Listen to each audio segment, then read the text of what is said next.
Okay, good morning. Today is October 31st, Halloween 2024, and we are looking at the Mirrashidi Kitchen. This is a pancake kitchen that is complete and will either be going into our storage or possibly into the finishing or maybe to the job site. I'm not really quite sure, but in any case, we're done. We're going to be wrapping these cabinets up to clear the floor. So we're going to do a nice detailed walkthrough. I do want to point out a few things that will really apply to the installer as we go through the walkthrough. So first glance, we have the whole kitchen to go through. So I'm going to start with this large wall where we have the refrigerator and the piano.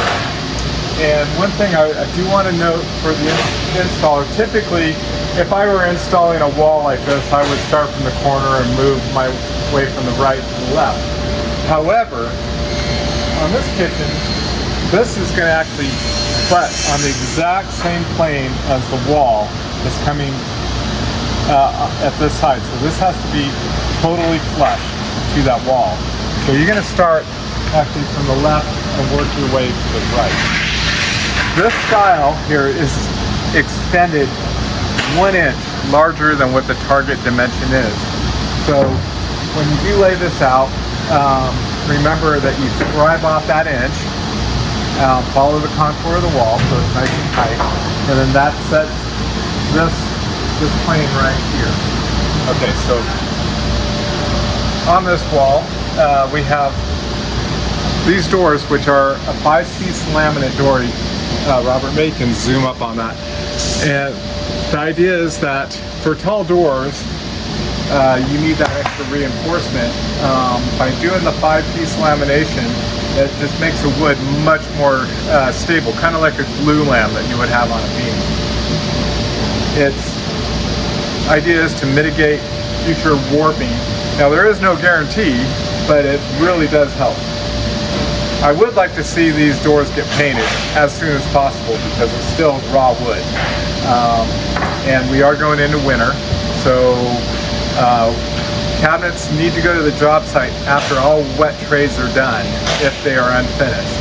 And the reason is that if you're mudding or sheetrocking, that can actually raise the humidity in the room, you know, from what would be acceptable of 55%, 65% humidity to 100+%. I mean, it really makes the room wet. So that's something to be thinking about. Inside this cabinet, you're going to see it's line board all the way, and that's so that you can adjust these locations of the pullouts based on how you're going to be storing stuff in it. Oh yeah, other thing, these upper panels, they're all fixed. Robert, let's just go right around to the back of this cabinet. And what we have is the chase for the mechanicals that are going behind there.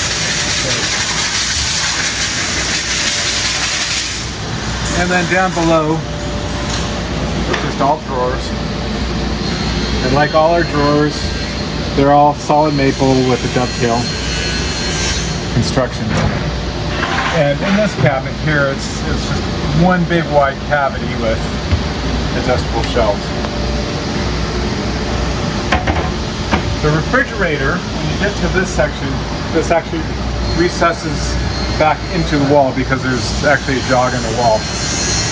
Everything is going to line flush on the face. That's the fillers to the doors on both sides, flanking it. And then again, we have a repeat with the adjustable pullouts on this side. And we do have upper cabinets up here that are notched.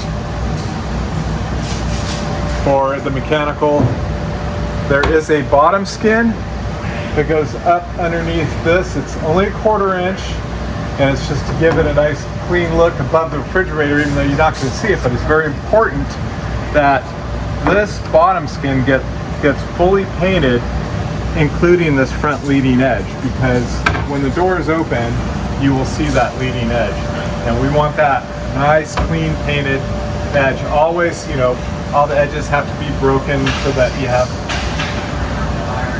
a little bit for the paint to grip onto. Just standard painting stuff. When you get to this last filler here, the target dimension on this is about 2.5 inches. But that's whatever is going to be needed to scribe to that wall. That will be a field decision. That's it for this elevation. Okay, we're moving on to the next wall. I'm going to speak up as loud as I can because we have a lot of equipment landing in the shop. That's what we do here, is we build and finish cabinets, so it's noisy. I apologize for that. But anyways, appliances go here.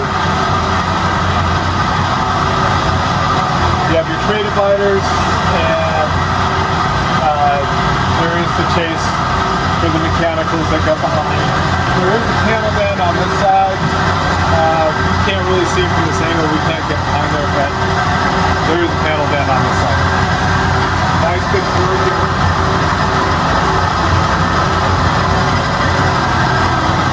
Upper cabinets here.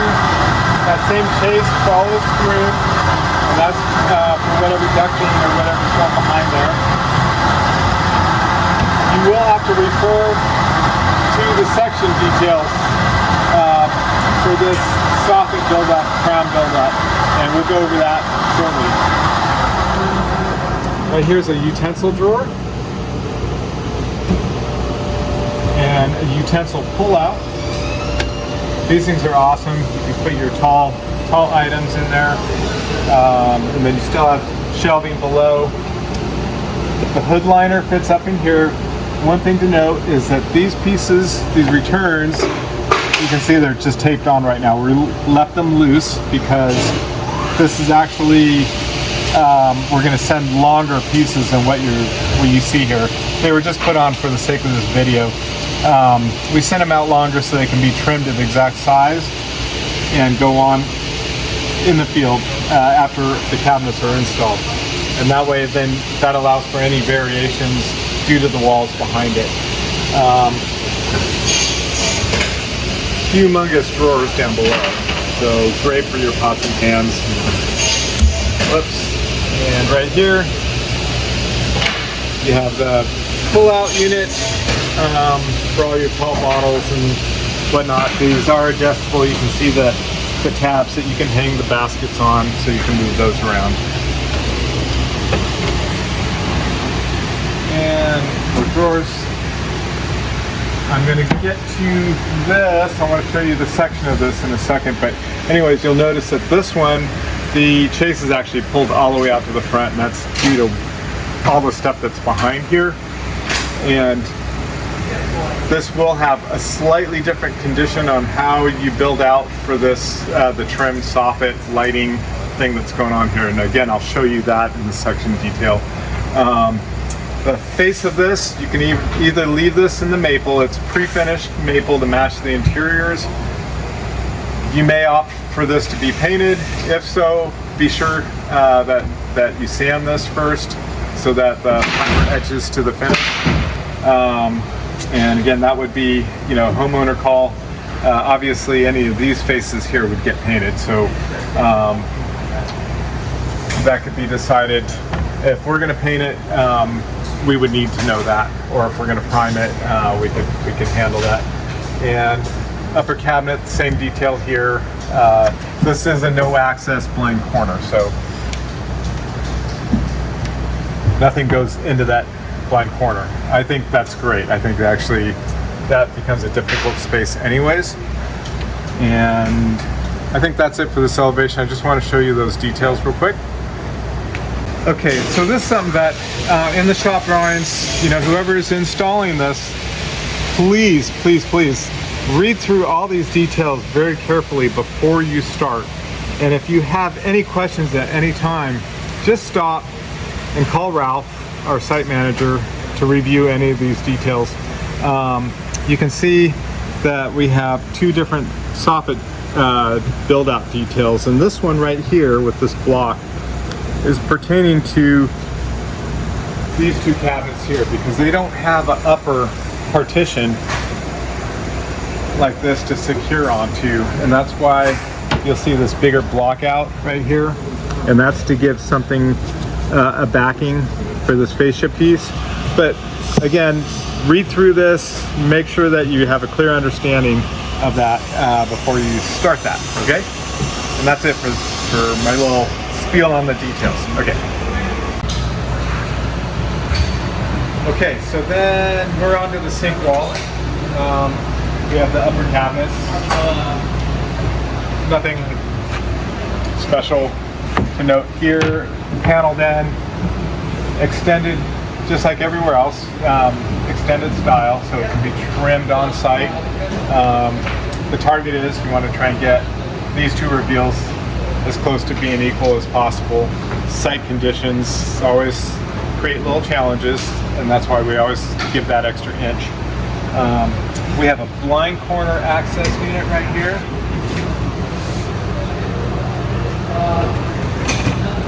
And it's got a drawer above.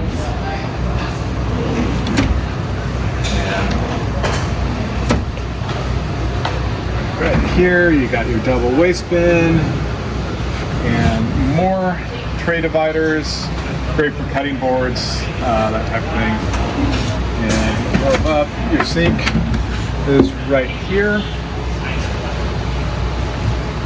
And there is actually a vinyl mat at the bottom, which is great. It protects that area that could potentially get wet. And up here, these are all open cubbies. And this, let's see, oh, and right here is the tamper. We left that out right now because this should get painted and primed first before that gets put in. If the painting is going to happen on site, then we'll go ahead and we'll put that in, and it can be removed before painting and then reinstalled again. And we'll make it so it's easy to go back in. Over here, very large drawer for all your silverware, other utensils, and again, a couple of really big drawers. And we'll do the island next. Okay, we're on the home stretch of this walkthrough. We're going to be looking at the island right now. It's a rather big island, and it's got a lot of real cool things to it. But one thing I do want to note to the installer is that these paneled ends here are extended 1 inch taller than they need to be, and that's so that you can level it and then scribe it to the floor, to the finished floor. And I think that's pretty much it on the panels. You'll also note this nice big panel behind that gives you plenty of space to run your plumbing loop vent, plus get outlets into the side panels, and also you might have an outlet inside for the appliance here. You got your knife drawer, a couple of really big drawers down below. Sink goes here. You have a courtesy panel. That's actually for support, because you got to have a sink here. It just takes some of the stress off the countertop. Again, like the other one, you may opt to paint this or leave it natural maple. Either way, it's fine. We do have right here a compost bin that goes up here. We are going to add a partition here to just kind of lock that in. I think that was a determination that we just made because this can slide back and forth and open, so we're just going to lock that in. Another thing to note, we have the scoop drawer for whatever vertical things. We're going to scoop these sides to match, and we'll be doing that later this morning. And over here is your appliance lift. Basically, there's going to be two latches underneath here, and that's what you pull to open it. And pretty cool unit. We're going to go around to the back side of the island. See the beautiful panel on the side. What you got here is just a lot of drawers, and big drawers. So the upper ones and the lower ones these two drawers right here have partitions in them, and that's pretty much everything. So again, when this is being installed, there's a lot of cabinets here. If there's any questions, please don't hesitate to stop, call Ralph if you have any questions on the installation, especially when you get to the technical details with the top and the light channels and all that type of stuff. So that's it for today. Thank you.